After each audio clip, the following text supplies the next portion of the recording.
최영우의 시사 포커스 1540.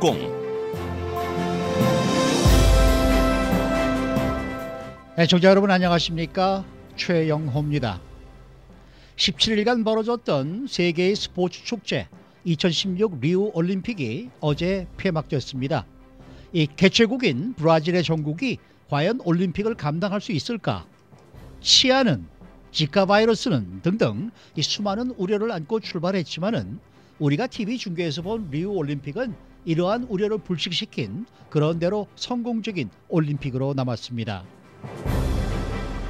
또 한국은 9개의 금메달로 8위, 총 21개의 메달로 11위에 올랐지만은 금메달 1개가 부족해서 3회 연속 10-10 달성 목표에는 실패했습니다. 또한 기대했던 유도와 레슬링, 배드민턴에서 부진한 성적을 보여 국민들에게 실망감을 안겨주었습니다. 8월 22일 월요일에 보내드리는 최영호의 시사 포커스 1540. 오늘은 이러한 주제로 이야기를 나누겠습니다.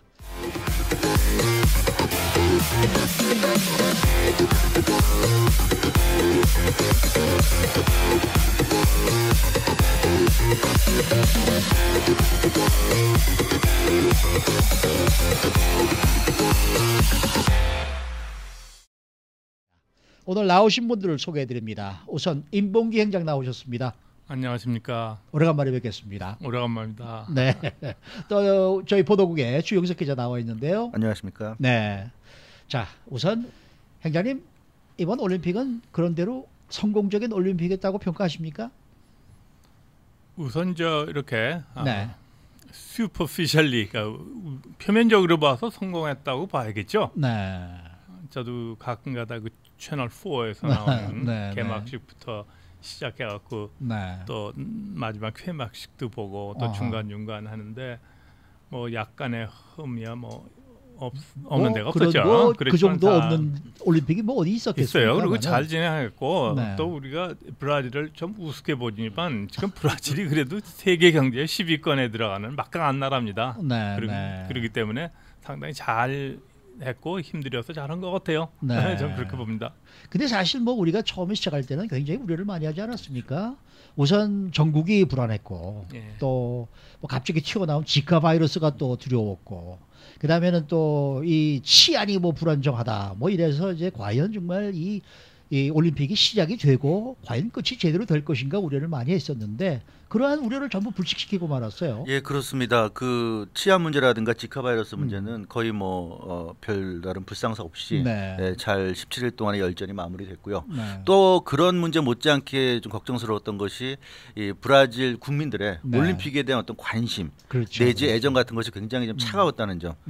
그래서 좀 무관심 속에 어허. 오히려 이제 올림픽 괜히 이제 유치했다는 아하. 그런 이제 어떤 비판 속에 시작됐기 때문에 네. 너무 그 홈 관중들의 어떤 열기가 없는 올림픽이 되지 않을까 걱정했는데 사실 초반에는 좀 관중석에 보면 빈자리 통통 비었죠. 예, 빈자리도 많이 보이고 그랬는데 경기가 진행되면서 열기가 이제 더 올라가고 그리고 이제 각종 뭐 명승부라든가 네. 그런 것이 나오면서 서서히 브라질에서도 열기가 살아났고 그래서 중반 이후부터는 뭐 거의 꽉꽉 차다시피 했고요. 네. 네, 그리고 브라질 또 선수들도 나름대로 선전했고 브라질 축구가 올림픽에서 우승한다거나 네, 이제 네. 그런 식으로 갈수록 열기가 고조되고 플러스해서 이제 자국 선수들이 또 잘해주고 네. 이런 여러 가지 점들이 맞물리면서 네.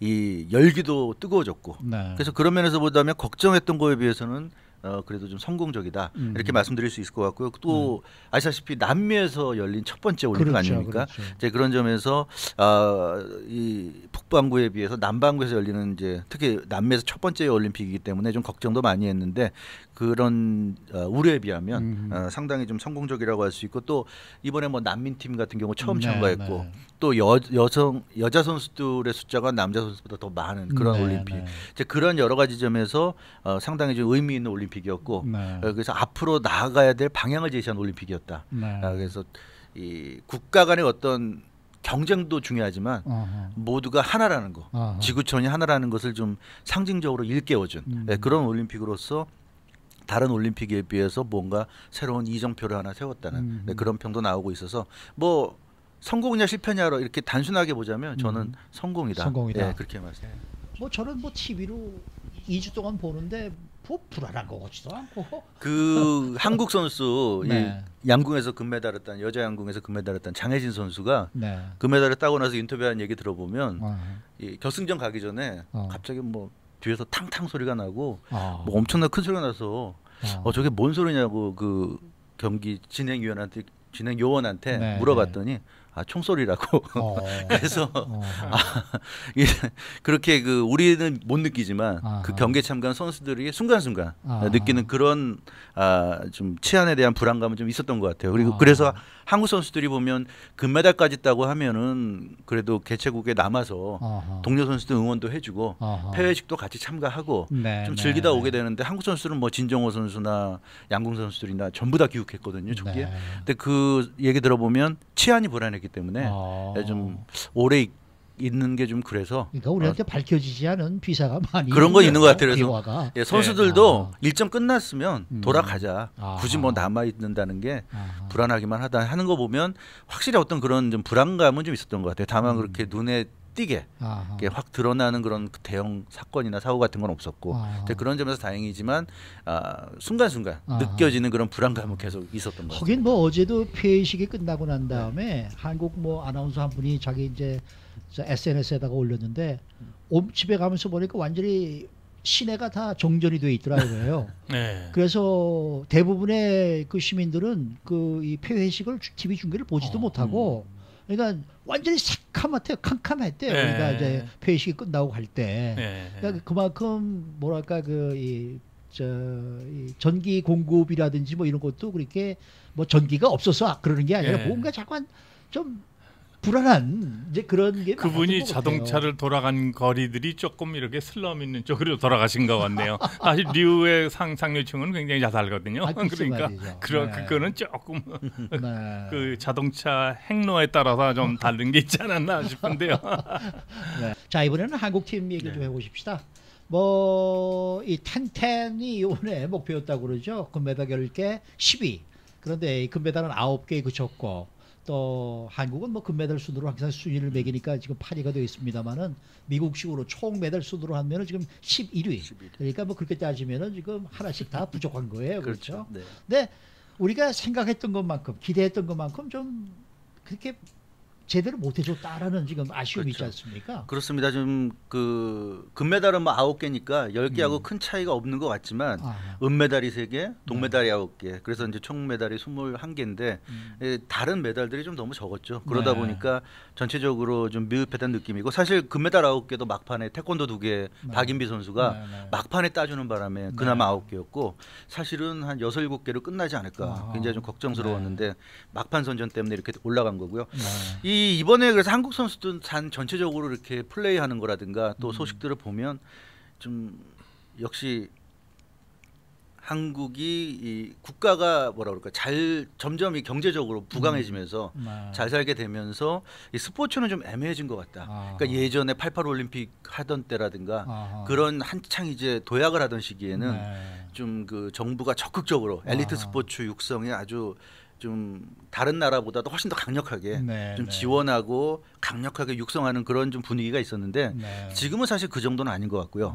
그러나 그렇다고 해서 다른 선진 국가들처럼 생활체육이 저변화돼 있나 또 그것도 아니고 그러니까 좀 한국은 애매한 입장이다. 엘리트를 아주 밀어주는 분위기도 아니고 그렇다고 해서 저변이 확실하게 쌓여진 분위기도 아니고 그러다 보니까 목표는 나름대로 세우는데 그런 목표를 달성하기가 매번 어렵다는 거. 그 미국 같은 경우가 이제 육상이나 수영 같은 기초 종목을 잘하기 때문에 항상 좋은 성적 낸다고 말씀드렸는데 한국은 그런 기초 종목이 완전히 지금 거의 제로 베이스나 마찬가지 아무런 기반이 없는 상황이고요. 거기다가 결국 몇몇 그 잘하는 종목 메달밭 항상 그 기대하게 마련인데 그런 종목 중에서 뭐 한두 종목 삐끗하면 이번 같은 경우도 뭐 유도나 레슬링이나 이런 몇몇 종목이 굉장히 좀 부진하지 않아요. 태권도는 뭐 좋게 나왔죠. 땄죠. 근데 아무튼 그런 거 보면 이 한국의 어떤 그 지금 올림픽에서의 문제점이 나타나고 또 뭐 말씀드릴 기회가 있는지 모르겠지만 유도나 레슬링이 특히 부진했던 거는 뭐 세계 랭킹 1위가 굉장히 많다고 그랬는데 그런 데 있어서 상당히 거품이 껴 있었다는 거. 거품이 껴 있었기 때문에 한국이 그 실제로 그 가진 실력보다 선수들이 가진 실력보다 랭킹이 지나치게 높게 나왔고 그러다 보니까 기대는 컸는데 실제 그 기대를 충족시킬 만한 그런 그 진정한 실력이 없었던 거죠. 그런 게 괴리가 좀 있었기 때문에 이번에 좀 많이 문제점이 나타났던 것으로 보여집니다. 따라서 한국도 뭐 정몽규 단장이 그런 얘기를 했는데요. 좀 기초 종목에 대한 육성에 좀 더 힘써야 되겠다 하는데 사실 그거는 매번 올림픽 끝날 때마다 항상 하는 얘기고 그 기초 종목 육성을 도대체 언제 할 건지 모르겠지만 근데 우선 생각도 해봅니다. 선수층이 말이죠. 선수들이 우선 배고픈 사람들이 없는 것 같아요. 전부들 보면 느긋하다라는 느낌이 좀 있었어요. 선수들 배가 안 고프고 협회들도 배가 안 고프고 정부에서 돈은 돈대로 나가고 결국은 그 돈이 다 잘못 쓰였다라고 봐야겠죠. 이번에 아까 말씀드린 거 일본 놀란 게 일본하고 또 놀란 게 영국 팀이었죠. 영국 팀에서 벌써 자기 성찰이라면서 나왔는데 우리가 왜 이렇게 잘했느냐 몇 가지 얘기가 이제 영국도 정부는 직접 보조를 안 합니다. 그런데 특별 로또 프로그램을 했다 그러더군요. 몇 년 동안 그 런던 올림픽 하면서 근데 그 뒤에 로또 수익금의 반 정도 이상은 이제 그 체육진흥으로 가는군요. 그래서 그러고 이제 국민들의 전반적인 런던 올림픽을 하면서 아마 이러면 안 되겠다 하는 걸 모두 열심히 느꼈던 것 같아요. 그리고 상당히 여러 사람이 적극적으로 했고 또 그렇다고 해서 영국 선수들이 배가 부른 게 아니었어요. 영국 사람은 배가 고팠다. 그러니까 오히려 더 잘하더라. 그다음에 또 한 가지 재미있는 그 사람들이 지적한 재미있는 게 영국 사람이 잘하는 얘기 중에 하나는 선수촌에 들어가자마자 플러밍이 고장이 났대요. 그랬더니 보통 사람은 뭐 불평을 하고 그러는데 이 사람은 불평을 하지 않고 플러머를 자국에서 빨리 불러왔대요. 그래갖고 하루 만에 다 고쳐갖고 선수들이 편안하게 잘 지냈다. 그것도 뭐 농담 반은 농담이지만 그 정도까지 그러니까 실질적인 이런 선수들의 편의와 이거를 위해서 노력을 하고 그런 게 이제 아주 세세하게 그런 게 이제 자기들의 성공에 요인이었다 하고 평가하는 거 보면 우리나라의 경우도 좀 더 이렇게 분발하고 관계하는 분들이 정말로 우리가 기본적으로 진짜 우리가 선수들 개발을 위해서 저변 확보를 위해 노력하는지 안 하는지 한번 노력해야 할 거고. 그 뭐 예를 들어 수영 같은 거 박재원 선수가 잘한다. 그러면 하나지 그 뒤에 저변이 하나도 없어요. 그 사람이 떨어지면 또 딴 사람이 나와야 되는데 이제 그런 아까 말씀대로 저변이 없으니까 항상 불안한 거죠. 그 말씀을 좀 드리고 싶은데 저변이 없다는 게 중요한 문제인데 뭐 이번 유도나 레슬링이나 배드민턴 같은 경우도 다 랭킹은 세계 랭킹 1위인데 못했는데 그 이유가 랭킹이 1위가 되고 2위가 되려면 포인트를 따야 되지 않겠습니까? 그러니까 국제 대회에 계속 나가서 좋은 성적을 내야 되는데 이 협회에서도 자신들도 이제 후원도 받고 하니까 사실은 일정한 수준 이상의 성적을 내야 그 계속 후원금도 받을 수 있는 거거든요. 그러다 보니까 어떤 현상이 나타나냐면 선수들에게 골고루 기회가 가는 게 아니라 잘하는 선수, 이길 만한 선수만 집중적으로 내보내는 거죠. 그렇기 때문에 뭐 유도 같은 경우가 거의 최근마다 다 랭킹 1위였는데 그 선수들이 아주 웬만한 대회란 대회는 다 나갔습니다. 그 선수들만 나갔어요. 그러니까 그 선수는 계속 나가니까 뭐 1년에 7대회 8대회를 나가서 하니까 그중에 한 서너 대회 우승하고 하면은 랭킹이 올라가고 그러니까 한국의 특징이 그렇다고 하죠. 이 유도 같은 경우 보면은 랭킹 1위는 한국 선수인데 그 다음에 한국 선수가 50이나 70이 아니라 없다는 거예요. 그러니까 그런 식으로 그게 참 문제군요. 그런 식으로 하니까 이 그러니까 문제고. 소위 그 말하는 쉽게 말해서 저변 확대가 안 돼 있군요. 저변 확대가 안 되고 위에서 일단 자리 잡은 사람들이 안 놓는 거죠. 자기만 갖고 먹는 거죠. 그래서 또 일본 같은 경우는 보면 이번 유도에서 이번 올림픽에서 3개 금메달을 따냈는데 일본 선수 랭킹이 한국 선수보다 다 낮아요. 낮은 이유가 중요한 대회 한 서너 대회 정도만 나가고 불필요한 대회는 안 나갑니다. 안 나가니까 한국 선수보다 랭킹은 낮을 수밖에 없어요. 나가는 대회 자체가 적으니까. 그렇지만 객관적으로 이 두 선수가 맞부딪히면 누가 봐도 일본 선수가 더 잘하거든요. 그러니까 실력은 일본 선수가 있는데 랭킹은 한국 선수가 높고 그러니까 이런데도 불구하고 랭킹이 높다 보니까 뭐 역대 최고의 드림팀이다. 뭐 이런 식으로 언론들이 그냥 그런 겉으로 나타난 모습만 보고 평가를 하니까 이게 괴리가 상당히 심하고요. 배드민턴 같은 경우도 이용대 선수는 뭐 한국 사람들에게 굉장한 스타 아닙니까? 그렇죠. 이용대, 유현성조가 복식 랭킹 1위여서 한국이 가장 확실하게 생각한 10개 금메달 중에 하나였는데 이 선수 이 유현성, 이용대조도 올림픽 열리기 전에 올 초에 전용 오픈 배드민턴 대회에서는 큰 대회인데 거기 나갔다가 패해서 탈락했어요. 탈락했는데 그때 이제 좀 그 전문가들 하던 얘기 보면 좀 이용대, 유현성 좀 불안하다. 이 뭔가 좀 아닌 것 같다 하는데 어찌됐건 이 선수들이 세계 랭킹 1위고 하니까 그냥 내보내는 거. 예, 그래도 이용대, 유현성이 뭐 따주겠지 했는데 결과적으로 리오 올림픽에서 예선에서 이미 러시아 선수들한테 패했고 8강에 가서 또 지고 그 두 번을 지면서 결국 그 메달 뭐 금메달은커녕 동메달도 못 땄는데 그런 것을 보면 확실히 좀 그런 어떤 협회에서 또 외형적인 그런 랭킹에 너무 얽매이는 경향이 있고 특히 이용대, 유현성조 같은 경우 보면 이용대 선수가 스타 플레이어지만 이 선수가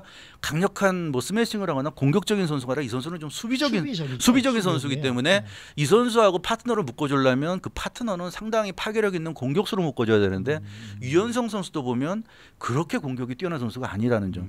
그런 걸 보면 이 좀 협회가 아주 치밀하게 선수 구성부터 모든 것을 제대로 좀 준비하지 못했다. 다만 그냥 겉으로 나타나는 랭킹 1위라는 데만 너무 얽매였다.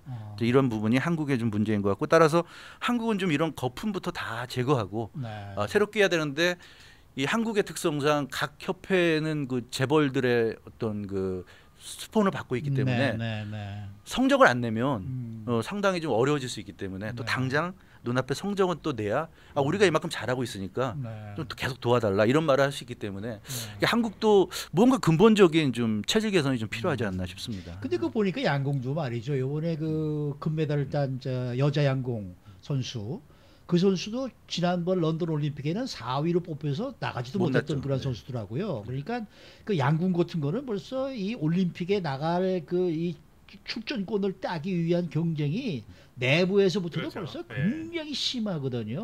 그래서 올라갔기 때문에 그 정말 제대로 된 그 순간에 가장 실력이 좋은 선수들을 골라서 보낼 수가 있는 그런 상황인데 이 배드민턴이나 뭐 이런 건 그러지 못했던 부분이 있고요.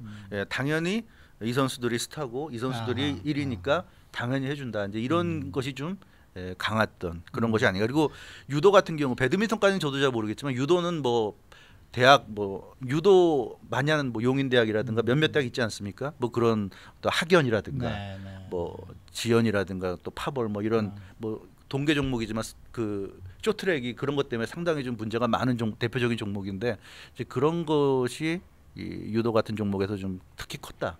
그런 것도 좀 배제해야 되고 양궁이 좋은 것이 이제 그런 뭐 학연, 지연 다 배제하고 오직 실력만 가지고 이제 하는 그런 이제 체계 시스템은 이제 갖췄기 때문에 경쟁력이 있는 것 같고요.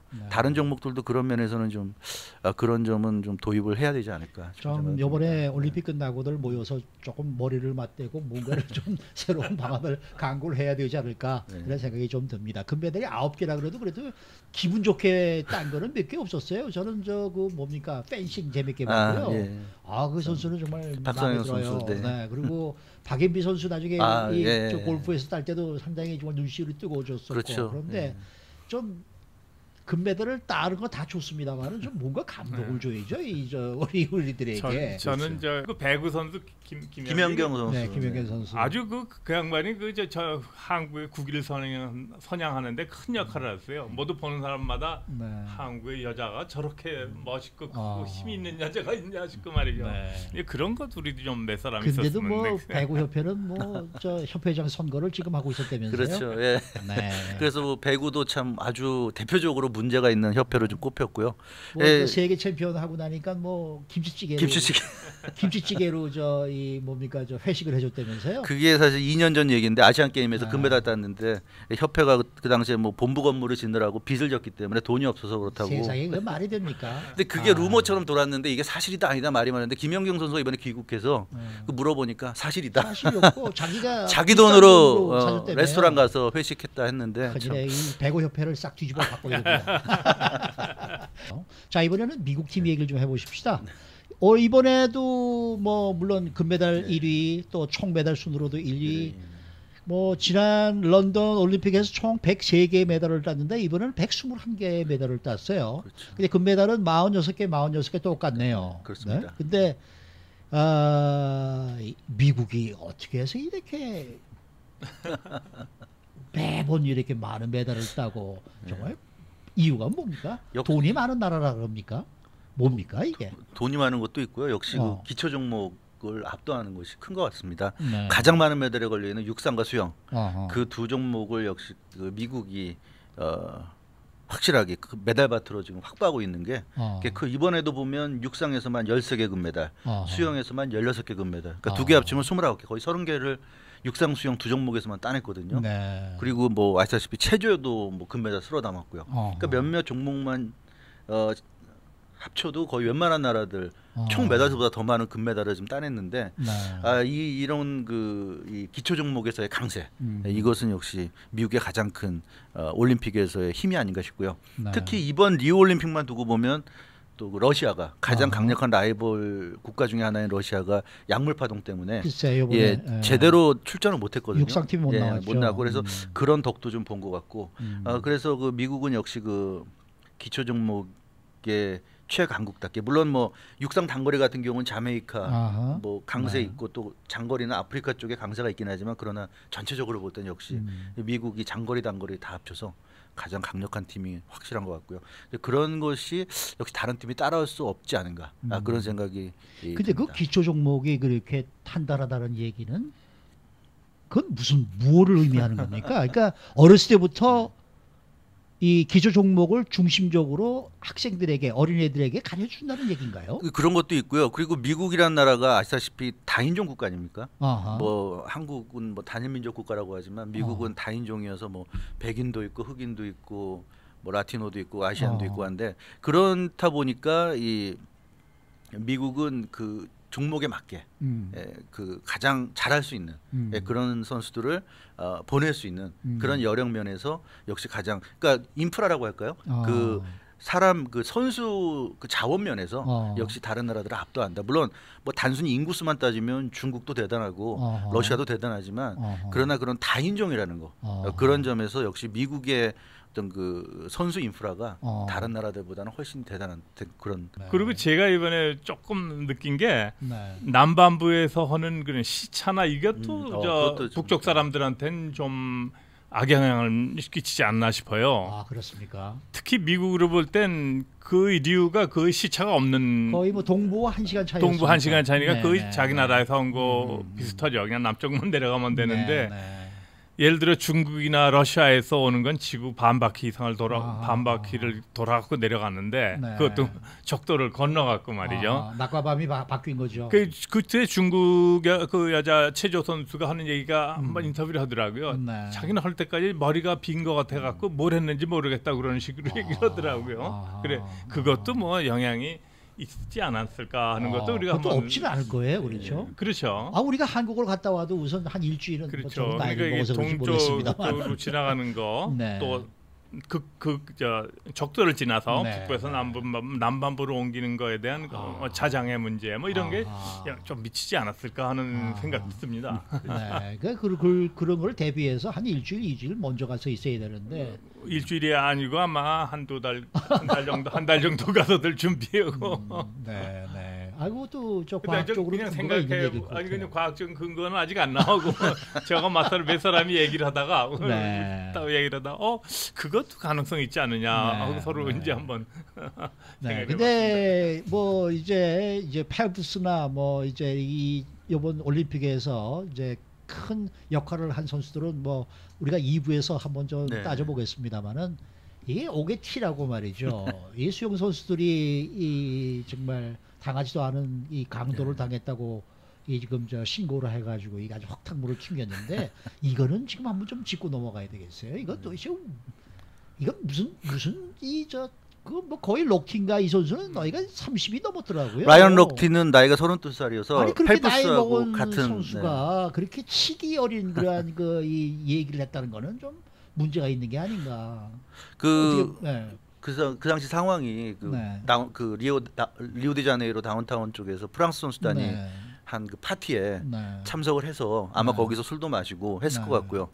그래서 맨정신은 아니고 술에 좀 취하지 않았을까 싶고 그런 상황에서 돌아오다가 주유소에서 이제는 뭐 난동 글쎄요, 비슷하게 말이죠. 부렸는데 화장실 네, 들어갔다 화장실 들어갔다 하고 보시고 네. 근데 그렇게 상황이 되고 뭐 경비원 출동해서 네. 물어내라고 하고 상황이 좀 안 좋으니까 순간적인 예, 그런 어떠한 좀 판단 미스라고 할까 그런 것 같은데 결국은 그 선수의 어떤 인성이 그럴 때 드러나온 거라고 볼 수 있을 것 그렇죠. 같습니다. 네. 평소에 인성이 드러나온 것이고 그런데 이제 그게 참 어처구니 없는 게 뭐 나비 효과라면 나비 효과인데 올림픽 시작하기 전부터 브라질의 치안이 불안하다 말도 많았는데 라이언 락티 같으면 펠프스 다음 가는 스타인데 그렇죠. 미국 수영계에서는 그런 선수가 강도당했다 머리에 총이 겨눠졌다 막 이런 인터뷰를 채널4 MBC 방송과 막 독점으로 네. 하고 이런 게 나오니까 뭐 전 세계 주요 언론들이 전부 다 받아버렸죠. 그렇죠. 그래서 대대적으로 했고 그것 때문에 결국 브라질이 공식 사과까지 했고요. 그리고 전 세계적으로 브라질 이거 이렇게 치안이 불안한데 과연 문제 없겠냐 막 이런 보도 나오고 이게 너무 파장이 커져버렸어요. 그 라이언 럭티 개인적으로는 아마 그 당시 순간적으로 그렇게 아마 이 머릿속에 떠오른 생각이 이 상황만 좀 모면하자. 왜냐하면 본인이 32살이고 나머지 선수들 뭐 20살, 22살 어린 선수들이니까 자기 입장에서는 자기가 뭔가 이 어린 선수들 앞에서 뭔가를 수습하고 싶은데 그 잘못된 판단을 한 거겠죠. 그래서 뭐 그 어린 선수들이 경찰에 불려가서 이렇게 조사받을 때 한 진술한 내용을 보면 라이언 럭티가 그렇게 하라고 시켰다. 뭐 이런 얘기했는데 그 뭐 참 나이 든 선수가 좀 순간적인 판단이 좀 후려졌던 게 아닌가 싶습니다. 뭐 아마 앞으로도 이제 많은 저 미국 그 IOC인가요? 뭐 여기서 이제 IOC, 예. 네 이제 징계를 내리겠다고 그렇게 얘기가 나오고 그러는데 벌써 오늘 예. 스피도인가요? 스피도하고 또 다른 스폰서 한 군데가 이제 더 이상 두 군데가 지금 안 한다고 스폰서십 했죠. 안 하겠다고 하겠다고 했어요. 예. 그러니까 돈이 얼마나 손해예요? 그렇죠. 그러니까 바보처럼 말이죠. 그 벌써 뭐 돈 금전적으로도 손해고 명예도 좀 땅에 떨어졌고. 맞습니다. 그래서 본인은 뭐 오늘도 뭐 사실은 그러나 내가 과장은 했지만 강도 당한 것이나 진배 없다는 식으로 또 말을 하던데. 철이 없는 것 같아요. 아직. 네. 자 이번 올림픽의 스타를 꼽는다면은 누구가 있을까요? 우선 뭐 역시 우사인 우사인 볼트가 가장 뛰어날 것 같고 그다음에 마이클 펠프스가 있을 것이고 그 또 캐티 러더스키 저 여자 수영 선수 미국 수영 선수 이번 4관왕 올랐죠. 그리고 또 그 미국의 그 체조 요정 시몬 바일스 그 조그만 흑인 여정 이 선수도 금메달 4개 따냈습니다. 그리고 또 이 미국 선수 외에 잘하는 선수 헝가리의 그 수영 선수 이 카틴카 호스주 이 선수도 3관왕에 오르면서 이 선수 또 변함없이 또 헝가리의 그 수영 여제라는 또 명성을 제하긴 했는데 이런 선수 등이 다관왕에 오르면서 이번 리우 올림픽을 빛낸 그런 스타들이 아닌가 싶습니다. 근데 우사인 볼트가 위대합니까? 마이클 펠프스가 위대합니까?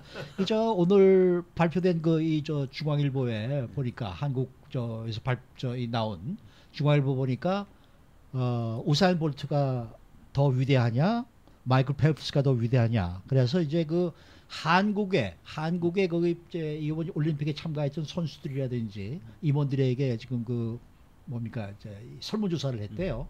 그랬더니 이 우사인 볼트가 더 위대하다가 49명. 네, 그다음에 이 펠프스가 위대하다가 37명. 그러니까 우사인 볼트가 더 위대하다 이거죠. 뭐 둘 다 위대한 사람들이죠. 또 우열을 가릴 수 없다가 14명이고. 네, 그러니까 이렇게 나왔는데 땅에서 달리는 육상이 이 수영보다는 훨씬 이 중력의 영향을 많이 받는 거고 그렇기 때문에 이건 뭐 비교를 할래야 할 수가 없다는 식으로까지 얘기하는 사람들도 있고요. 뭐 우사인 볼트는 뭐 인간으로서 할 수 있는 아마 최대 근육을 가진 사람이지 않나 싶네요. 그러니까 뭐 이 두 선수를 비교를 할 수 없습니다만은 어쨌든 이번 올림픽에서 정말 대단한 활약을 한 두 선수다 그러면 바로 이제 이 두 분이 이 두 선수가 정말 맨 앞에 서 있는 그런 분들이 아닌가 맞습니다. 이런 생각이 들고요. 우리 한국 선수 중에서는 누가 가장 단연 할 수 있다. 박상현 선수가 대단했고 그런데 이제 펜싱 선수 전혀 예상치 못했던 기대하지 않았던 선수가 또 그렇게 극적으로 또 금메달을 따냈고 더군다나 이 웬만한 사람 같으면 포기할 만한 그런 상황에서도 포기하지 않고 한 게 참 인상 깊었고 그래서 그 금메달에 가장 개인적으로는 네, 그게 네. 가장 인상 깊었는데 이 마지막에 박인비 선수가 네. 그 여자 골프에서 사실 저도 박인비 선수 별로 기대 안 했거든요. 네, 네. 기대 안 했는데 그렇게 참 압도적인 기량으로 네. 따내는 거 보고 네. 참 대단했고 특히 그 박인비 선수가 이 한국에서 굉장히 많이 비난을 받고 지금 네. 리오에 왔기 때문에 네. 올 시즌에 LPGA에서 상대한 성적도 안 좋아. 부상이 워낙 시달려서 성적도 안 좋았고 올림픽에 시작되기 전에 열렸던 한국에서 열렸던 삼다수 오픈 대회에서 컷오프 탈락하면서 한국 팬들한테 이제 아주 적나라하게 박인비가 지금 컷오프 탈락할 정도밖에 안 되는구나 이런 인상을 줬기 때문에 인터넷 댓글로 날렸죠. 네. 아니 LPGA 잘하는 한국 선수도 많은데 박인비 왜 꼭 가려고 그러냐.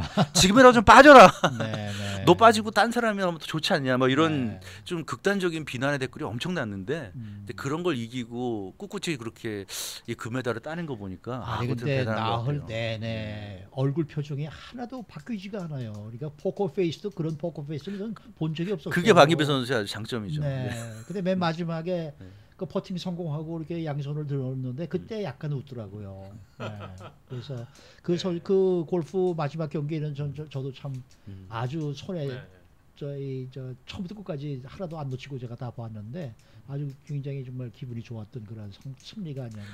근데 한 특징이 있는 것 같아요. 박인비 선수도 그렇고 박상현 선수도 그렇고 그 멘탈이 참 네. 대단하다는 게 이 네. 멘탈이 약한 선수들은 뭐 육체적인 능력이 뛰어나도 그걸 제대로 활용할 수가 없는데 네. 그렇게 멘탈이 강한 선수들은 네. 그런 어려움에서 자기 스스로를 컨트롤할 수 있다는 거 네. 그게 좀 대단한 것 같고 박상현 선수도 뭐 한 점만 허용하면 무조건 지는 상황인데도 할 수 있다는 그런 생각을 가지고 했다는 것.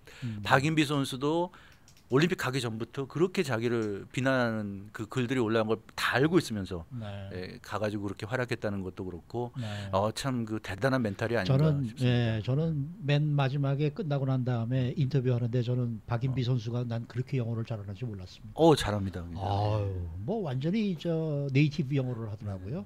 네, 네, 그래서 미국에서 꽤 오래 있었어요. 꽤 오래 있었고. 네, 네. 근데 그렇게 오래 있었어도 영어 못하는 사람 많거든요. 예. 저 오래 같은 있고 사람 그렇게 영어 못해요. 직접 영어를 네. 많이 했어요. 그 사람은. 아유, 대단하더라고요. 네, 그래서 그렇습니다. 정말 아주 뿌듯한 그러한 장면이었고요. 오늘 두 분 수고 많으셨습니다. 감사합니다. 감사합니다. 자, 오늘은 어제 폐막된 리우 올림픽을 돌아보는 시간을 마련했었습니다. 리우 올림픽 소식은 빠른 전문의 리포로 환자를 진심으로 돌보는 한인 최대 최고의 서울 메디칼 그룹 제공이었습니다.